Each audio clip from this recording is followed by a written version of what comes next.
The Gemara tells us at the end of Makot that Rebbi Akiva went to the mountain with his 3 colleagues and saw that the Beit Hamikdash was being destroyed. That a fox was running in and out of the Holy of Holies, a place where only the Kohen Gadol on Yom Kippur would be able to go into. And his colleagues start crying, as any one of us would, I'm sure, seeing a Beit Knesset burned down, Kal V'chomer seeing the Beit Hamikdash being burnt down. We would definitely start crying on the floor and not knowing what to do with ourselves, mirov tsar. The Gemara tells us that Rebbi Akiva was misachek. He started giggling, he started crying, laughing, so to speak. They ask him, Rebbi Akiva, at a time when the Beit Hamikdash is being burnt down, how can you be crying? How can you be laughing? He says back to them, how can you be crying? Why are you crying? What's the reason that you're crying? So they say a place where the Torah tells us that only once a year the highest most person in the Jewish nation, the Kohen Gadol, is able to go to the holy most part of the Beit Hamikdash, to la kriva korban, and to be able to give Am Yisrael a kapara. Now foxes are in there, goyim are in there, and now it's the saddest day of the whole year. They said back to him, why are you laughing? So he said, there's 2 prophecies. One, that the second Beit HaMikdash will be destroyed, and that the third Beit HaMikdash will be rebuilt. He said to them, I didn't have complete faith in that second half of the prophecy, that the third Beit HaMikdash would be rebuilt, because I'm in the time of the Beit HaMikdash. And now that I see that the second Beit HaMikdash was completely fulfilled the prophecy of being destroyed in its utmost form, I know that the Mashiach is going to come and build the third final Beit HaMikdash. I once asked my rabbi, my rabbi once told me, he said, what do you think the difference is? The first to the second Beit HaMikdash, there was only 70 years of a gap. Now we're 1,949 years. Why is it such a big difference? As we were saying before Mincha, let it be a couple hundred years. We'll get the point. Let it be even longer than that, but at least 1,949 years. That sounds like forever, and it's been forever. He says the answer is we're asking for something completely different. We're asking for a Beit HaMikdash without Sinat Chinam. We're asking for a Beit HaMikdash with Mashiach Tzidkenu. We're asking for a Beit HaMikdash without murder, without idol worshipping, without adulterous relationships. Unfortunately, the Beit HaMikdash then, they used to buy the Kohen Gadol position. We're talking about horrible things that are happening in the Beit HaMikdash. And he says this type of world has to be perfected. And when's it going to be perfected? Only when Mashiach comes. And for perfection, a person has to wait a long time. And that's why the Chafetz Chaim says the decree, as the Gemara tells us, was only 1,000 years. Hashem put a decree, 1,000 years. So why are we 1,949? Where did the 949 years came from? The answer is us.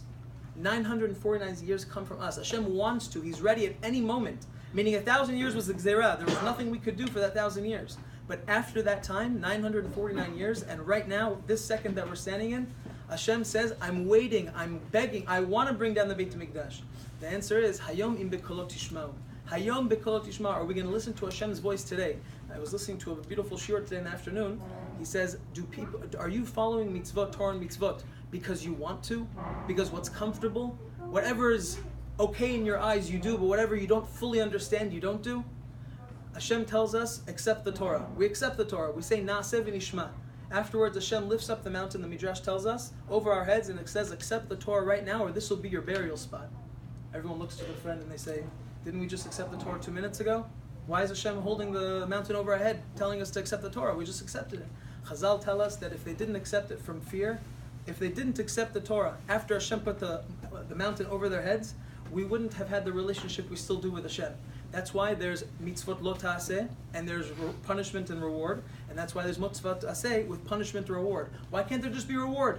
Let there just be reward in Judaism. What's the problem? You do a mitzvah, you get reward. Why is there punishment? The punishment is there to be able to keep us in line. Not, God forbid, to harm us, not, God forbid, to punish us for the sake of punishment. Just like a father and a child. When a child does something incorrect, what do? You give him a certain form of punishment. Either a timeout, or you talk to him, or you don't let him play with something. But why? You're being cruel, you're being evil. It's bad to punish somebody. The answer is no.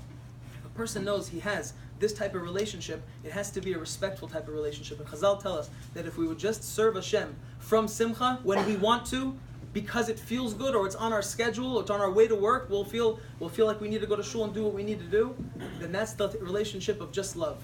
A person has to have, I'm not saying a person's relationship with Hashem would be full of fear, but obviously a person has to have both. We can't just do things because we want to. As the Torah tells us, Na'aseh v'nishma. First we will do everything, and then we'll hear why. Explain to me why. Now we're going to do everything you tell me, Hashem, I'll do right now. And then afterwards I'll find out, Bezrat Hashem, one day I'll go to the Beit Hamikdash and I'll learn why we have to do all these mitzvot.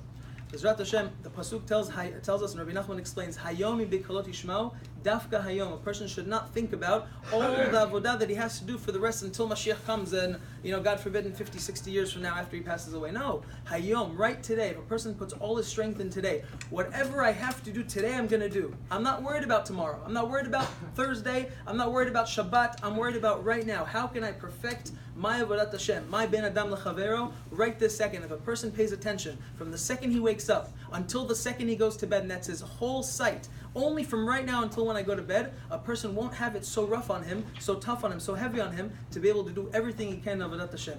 Obviously, it's upon us, because Hashem wants to bring the Beit Hamikdash at every second. So, Bezrat Hashem, B'schut Kol Tzadikim, B'schut the Mashiach, who was born on Tisha B'Av. That's why we get up from our chairs on the second half of the day after Chatzot.